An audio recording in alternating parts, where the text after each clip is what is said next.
So, andito na naman tayo sa labas mga maninay. Dahil ako ay magkuha ng balanghoy.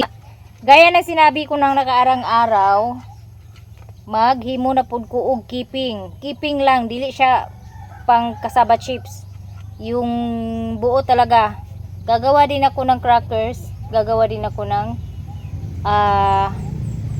yung parang plato. Dahil magbibinta po ako. So, ngayon, asa na kaya yung itak?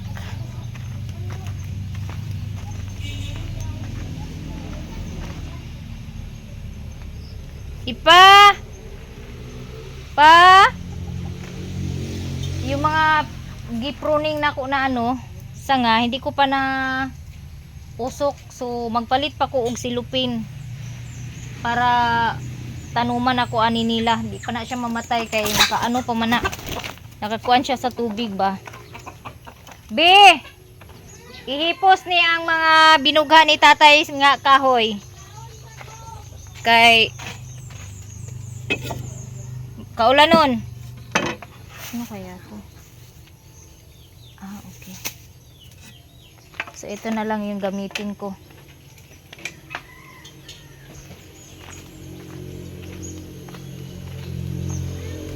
Oh! Pangita na to sa pitaka.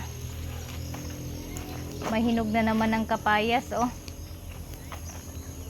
Ay, nagkuhan dahil sila papa. Nagkuha sila o balanghoy. Dito pala sila sa Unsao na pa? Anok? Ngani mong sundang? Oh, grabe nang liki ng yuta mga maninay, oh. Oh. Ngayon taog mag-ulan na kay maka tanuman ni Dani, oh. Hala, Ginoo ko nga ni nga iring. Stay.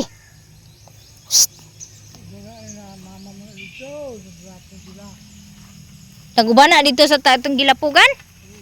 Agoy di ay mo dai nga agtawagon dili wala diha agduol. Kay naglakaw-lakaw di ay sa kasagbutan, naguban-uban di ay sa iya nanay. So nagkuha si papa para bahog sa manok.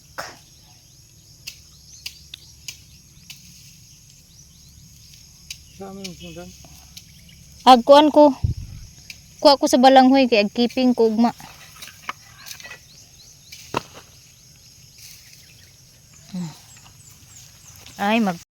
So ang among steamer mga maninay nag-retire na. Buslot na siya. Kaya hindi na magamit. So kailangan na naman ng steamer para may lulutuan na naman ako ng keeping or puto. Kasi pag walang steamer, pag yung kasi, yung paglapwa bitaw sa kuan, pagluto sa balanghoy, dati kasi ang proseso kasi dati sa paggawa ng keeping is nilulublob siya sa mainit na tubig yung minumolding ko na balanghoy. So which is matagal siya matuyo dahil nakalublob po siya ng tubig. So kung steam lang kasi, kung ini-steam lang kasi siya, kung hindi siya sumisipsip ng tubig, mas madali siyang matuyo. Kaya kailangan talaga ng steamer. So maghanap na naman ako ng paraan nito makabili ng steamer. So ganito po ang sabi ng iba, naalala ko yung sabi ng ibang mga subscribers na wala daw akong narating. Trabaho ako ng trabaho, negosyo ako ng negosyo, wala daw akong narating. Paano nagiging wala akong narating sa paggawa ko ng chips, kasaba chips? May nabili ako na makina, which is 8,000 din yung makina mga maninay, mahigit. So ayun, meron na akong handumanan sa paggawa ko ng mga luto-luto ko.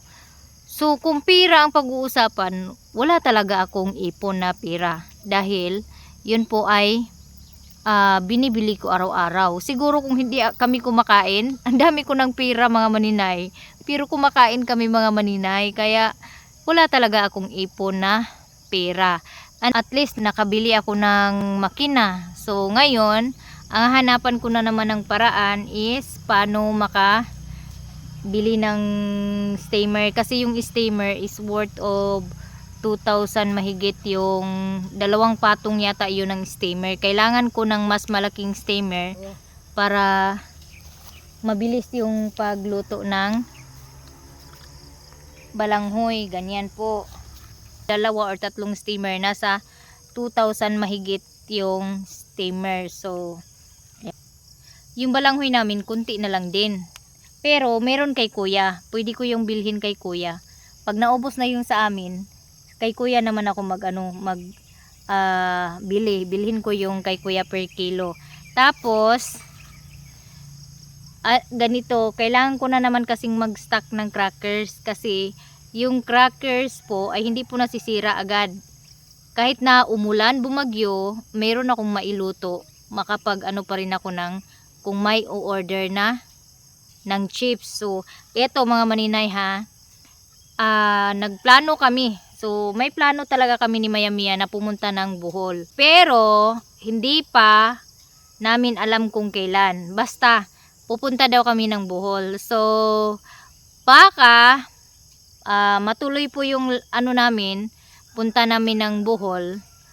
Magdala talaga ako ng kasaba chips mga maninay para magtinda sa mga supporters namin dyan sa Bohol. So yung mga gustong mag-order ng kasaba chips sa Bohol, ayun, abang-abangan nyo yan dahil darating kami dyan sa Bohol.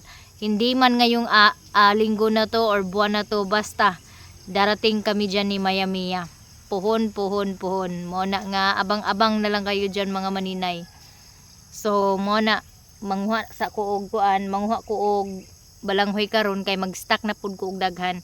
Kay aron, before ko mag-adto og Bohol, hindi, og napud ko'y daghan, sobra pa nga dugos, magdala pud ko og dugos para kung naagay mo palit, ibaligya po nato, magbaligya pud ko diha sa Bohol. Kay siyempre kung muubanon ko ni Maya Mia, wa man jud ko'y ingkamon diha. So kinahanglan nga, if ever nga matuloy man ang among lakaw ni Maya Mia diha sa Bohol, naay mahalin nga dugos og kasaba chips. So inana ako ang buhaton mga maninay, puhon kaloy-an sa Ginoo. Mao na nga magbanat na pud ko og himo og crackers og keeping. Ang keeping karon mahal na mga maninay, di na tag 5, tag 10 na ang buok. So kay hapit naman ang pista sa Balingwan, mao na nga maghimo pug og keeping, kay diha sa merkado na may daghan diha nga mga customer, daghan na kayo og mga RTW sa kanang Balingwan, like mga ukay-ukay na daghan sa Balingwan na ka-display na ana po'y mga carnival sa Balingwan, nanay Ferris wheel, nanay biking, gamay lang ang biking nila. Tapos murag daghan pa wala nila nataod. So medyo bibo-bibo na ang Balingwan. Nindot gud unta nga mo pwesto didto, pero kabalo mo mga maninay, mahal kaayo ang kanang bayad. Kay ato bitong December, di ba nag-ingon ko nga mamaligya kog Balingwan, pero wala ko ning dayon tungod kay ni atras ko tungod sa bayro nun isa ka adlaw 500. Imagino ni muna 500 ang isa ka lamisa. Mo to nga wala ko nagdayon og display sa Balingwan. Pero sa pagkakaron, wa ko kabalo kung tagpila ilang kuan, pero naagi gaingon nga mahal gid ang ilahang bayad sa kanang mag-display. Mao na nga dili na lang jud ko ga display lagi sa Balingwan. So ang akong ginabuhat, gina-post na lang nako sa Facebook. Dayon i-door to door na ko og hatod sa ilahang order.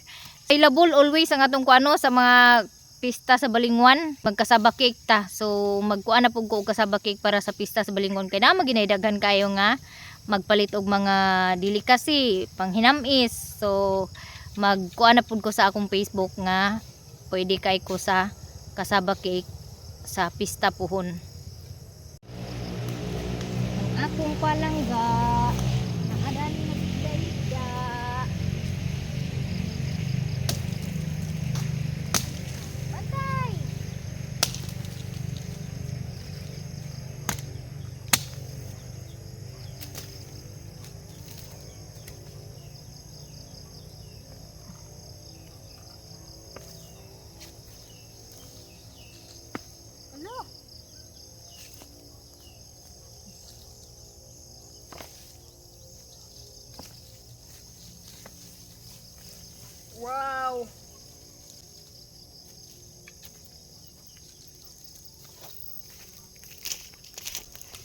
Tanawan ninyo mga maninay kung unsa kadagko ang unod sa balanghoy. Oh, see?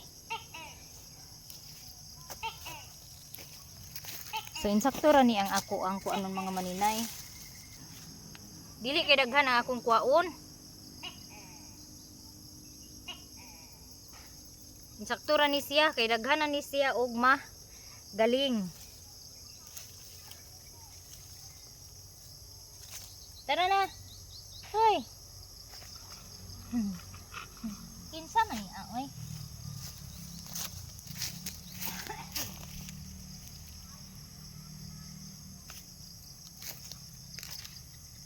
Ala, namatay si Onion. Ang love-love sa mami. Ang love-love sa mami. Ay! Ay! Ah! Ayaw lagi ba? Dili makagunsaon ni mami. Wala man ni naanad uguan. Ah! Ambot ni mo. Ay, hawa bi hawa. Balik yung isa oh.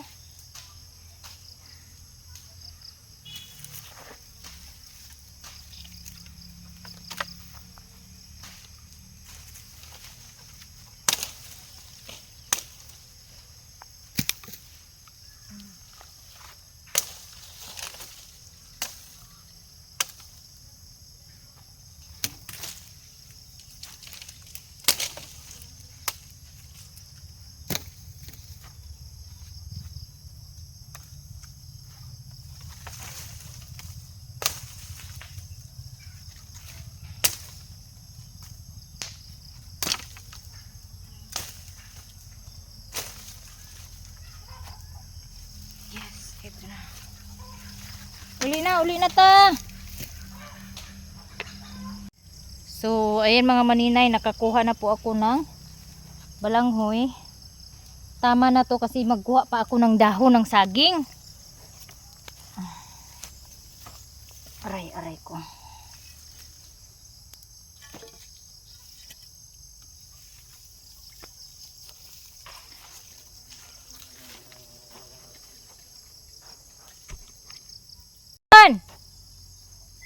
Bunyon! Dali na mami, dali na! Asa na ka to akong iring? Paras man nga iring. Bunyon! Doon galing si mama oh. Doon sana magtanim ako ng mulberry. Iwan ko tinaniman na ng kapatid ko ng saging.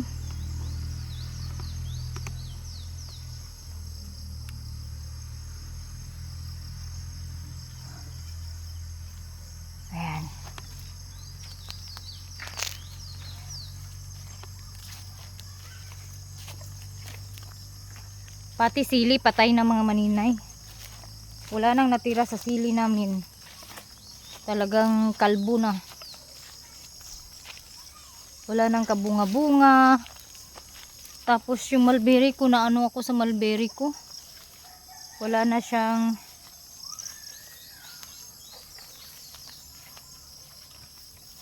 bisbisi.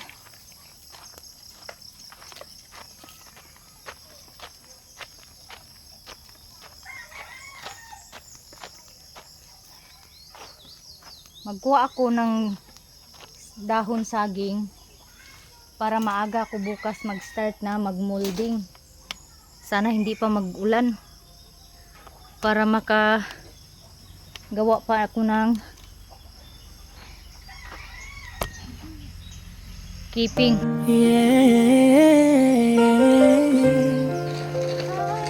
Para ni sa mga nanay nga wag yun masaranda. Bisag kapoy laban gihapon. Sa kabukiran nagmata sa'yo, initugulan niyarang agwanta. Nagluto ka sa cake sa kusina, sumanok chips para na'y kwarta. Bisag gamay rang halin usahay mo padayang gihapon, walay reklamo. Bulaklak iyapod ginahimo para nalay sudan o bugas sa amo. Sakiton na iyang lawas, pero ligon gihapon mo tindog.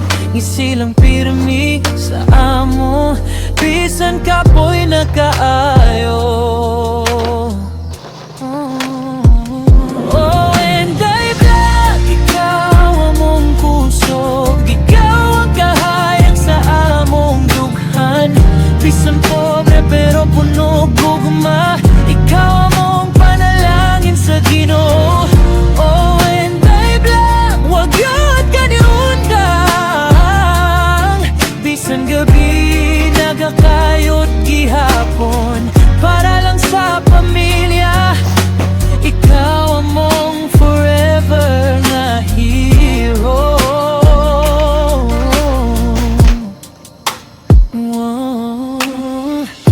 Mahilig kaayo siya sa iro ug iring, bisan lisod ang kinabuhi. Manghatag gihapon ug pagkaon, kay malumo kaayo iyang kasing-kasing. Sanay na sa kalisod sa panahon, pero likon gihapon mo tindog. Bisag gikapoy na ang dughan, para sa anak di gyud mo hunong. Kung mahimo lang, ihatag nako tanan nimo karon, kay tanan nimong sakripisyo nakadala na mo hangtod karon. Ikaw among kuso, ikaw ang kahayag sa among dughan. Bisan pobre pero puno gugma, ikaw among panalangin sa Ginoo. Oh, and I bless, salamat kaayo sa tanan nimong pagantos. Ikaw ang pinakagwapa sa mata sa imong mga anak. Yeah. Para sa tanang single mo, tinuod nga fighter.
So, ayan guys, before ko matulog, magpaksa di ay ko og order. So, kanaaman ko order mga maninay para Cebu to Cebu og Bohol. So, ipaksa na ko daan kay tomorrow is the schedule o release sa ako ang NBI clearance before ko mag-adto og hinguog. Idaan ko muna sa GNT Balingwan.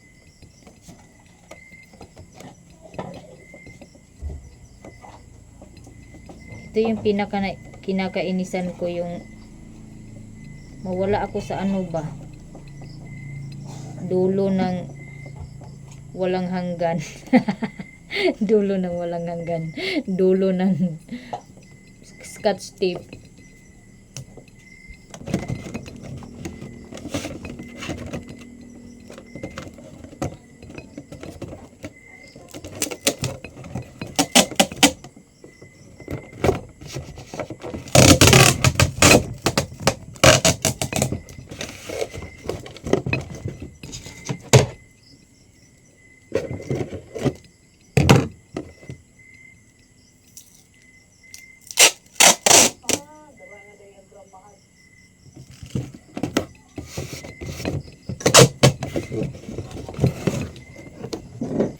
So, ganito po ako mag-pack mga maninay.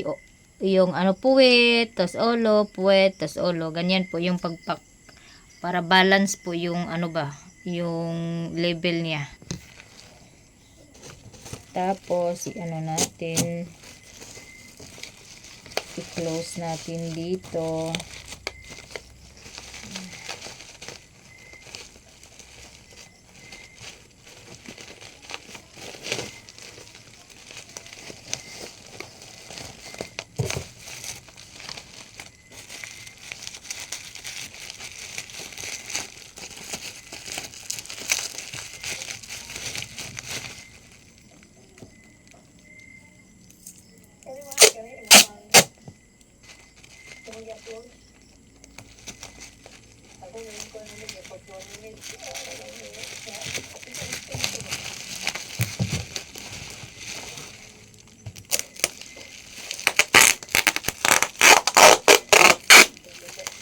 Para dili siya mag ano ba, lihok.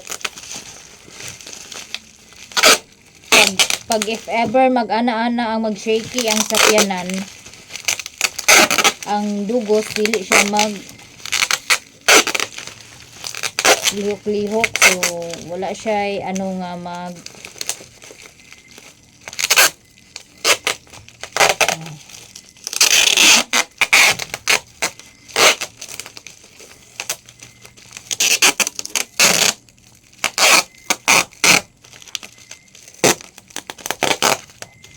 basta sa mga wala pa naka-order ay kang Ma'am Bilicious. So siya po yung nag-order sa akin ng tawa-tawa. So pasensya na po talaga ma'am, kasi sa ngayon wala pa pong tawa-tawa dahil wala pong ulan dito sa amin. So patay yung mga tawa-tawa dito.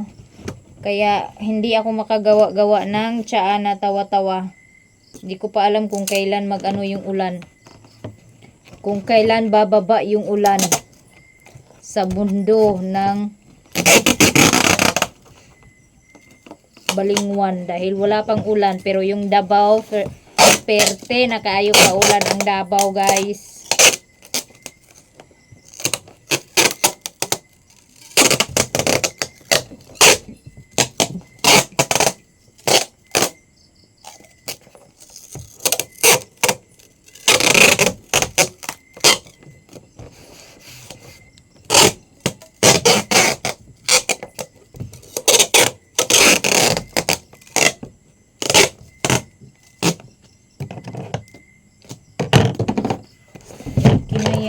Tapos, ito na. Dito na tayo.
So, dahil ito ay marami, so, gagawin ko dito ay lagyan ko na lang ng ito. Tapos,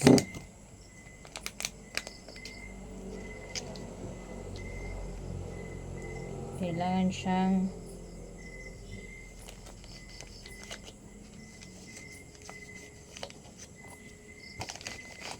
i-check baka mayroong langgam na sa labas. So, 1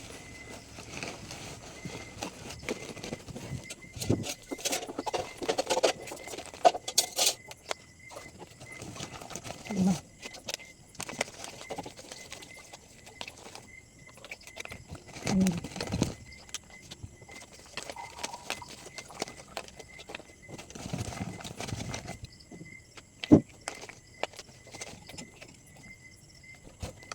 Ito and 8. So, ano siya, ito siya ng maminay. Siguro nasa mga 200 ang iyang kuan, 180 or 190. Ang iyang shipping sa 8 ka buo.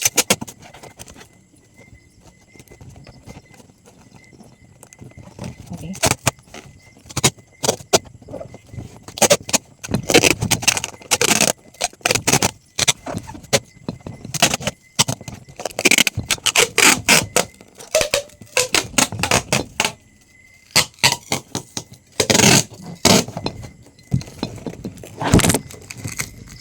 So, nahumanagpak mga maninay, inya. Ako na lang dahil ni attach daan ang address. So, ang paagi dahil nila ani sa GNT, tungod kay kuan naman ko kanang always naman ko gapadala sa ilaha. So, pagpadala magud na ako is hapon man ko magpadala. So, murag morning siguro ang ilang pick up. I think niya. So, pag hapon ko magpadala, kay wait pud ko sa uban nga madugangan ang ako ang order. So, mostly gid hapon ko magpadala kay basin og na ay mag-apas og order. Isa kasi merong GNT sender, merong GNT receiver. So, yung receiver, yun yung dating pinapadalhan ko ng cassava chips from Davao na grabe talagang laki ng binayaran ko. More than 1,000 ang ako nabayaran sa shipping. Ewan ko ba dun sa ano kung anong ginawa dun sa wala silang carton, sa akin yung carton, sa akin yung packaging. Tapos ang mahal pa ng shipping. So ngayon yung sender talaga is mura lang yung ano nila, mura lang yung shipping nila.